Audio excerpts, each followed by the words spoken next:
Alors, vous avez cliqué sur Planning et vous êtes arrivé sur un espèce de graphique un petit peu bizarre que je vais vous expliquer.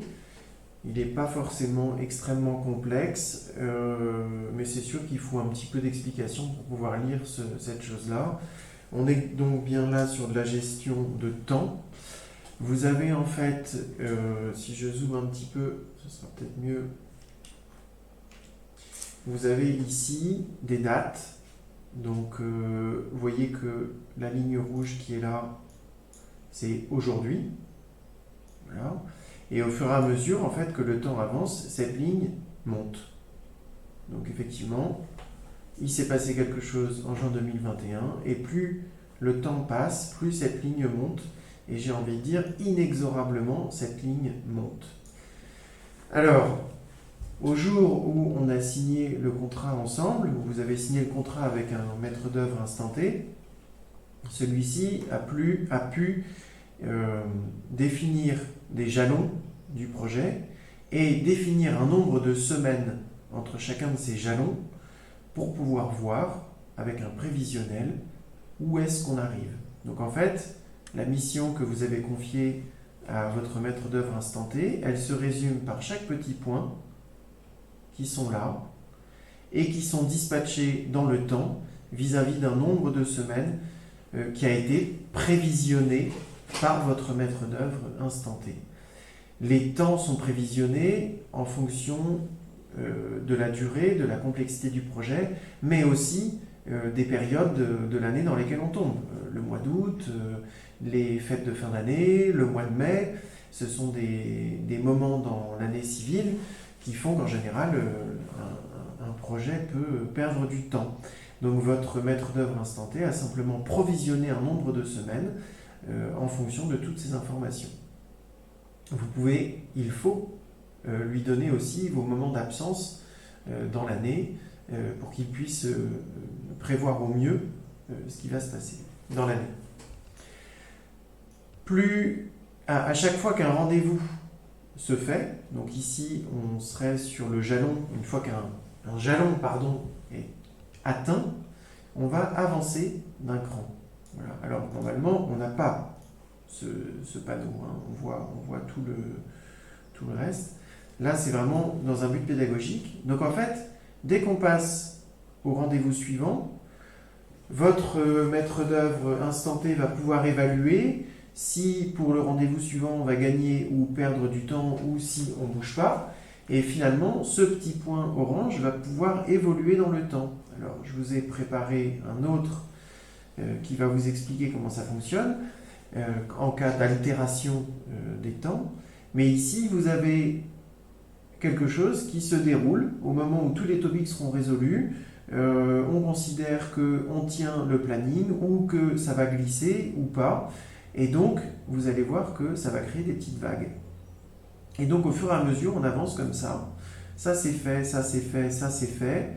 Donc, on est maintenant à ce rendez-vous-là. Quand ce rendez-vous-là est fait, on considère ce rendez-vous-là. Et évidemment, vous avez la petite barre rouge qui va monter au fur et à mesure. Et ce sera toujours le point libre juste au-dessus de la barre rouge qui est le prochain jalon. Physiquement, mécaniquement, ça ne peut pas se passer autrement. Alors ça, c'est quand tout va bien et qu'effectivement, tout, au fur et à mesure de la mission, tout se déroule strictement comme c'était prévu. Maintenant, je vous ai mis un exemple de la réalité en fait. C'est, vous voyez, je zoome un petit peu.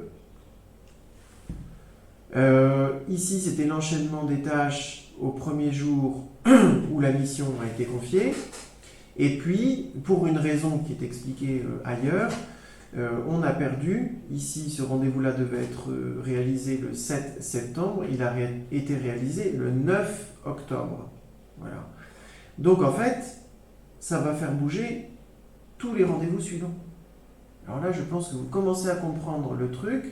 Puis quand je vais vous montrer tout ça, vous allez être perdu. Je vous souhaite que non. Mais concrètement, c'est comme ça qu'on peut lire la chose. Et au fur et à mesure, donc là, à ce rendez-vous-là, je encore. À ce rendez-vous-là,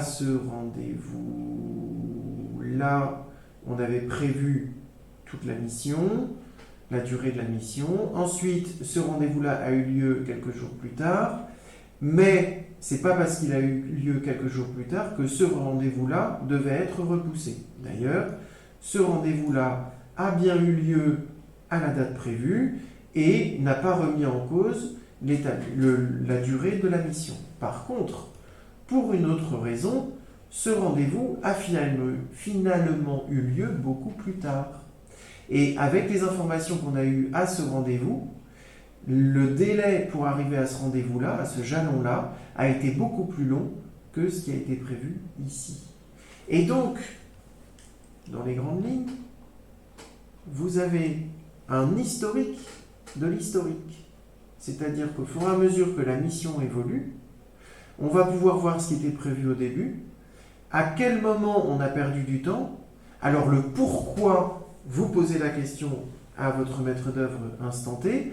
Parfois c'est le maître d'œuvre qui a un souci, parfois c'est le maître d'ouvrage vous-même qui avez un souci, et parfois, quand on est sur la période de chantier, ce sont les entreprises qui ont un souci. Parfois c'est dépendant d'aucune de ces personnes. C'est simplement un banquier qui ne nous fait pas le virement quand c'est prévu, c'est simplement un accord de prêt qui n'est pas du tout acquis au moment où on le pensait, et donc vous avez sous les yeux un élément qui va vous permettre d'avoir un historique de votre historique et un prévisionnel de la suite des événements.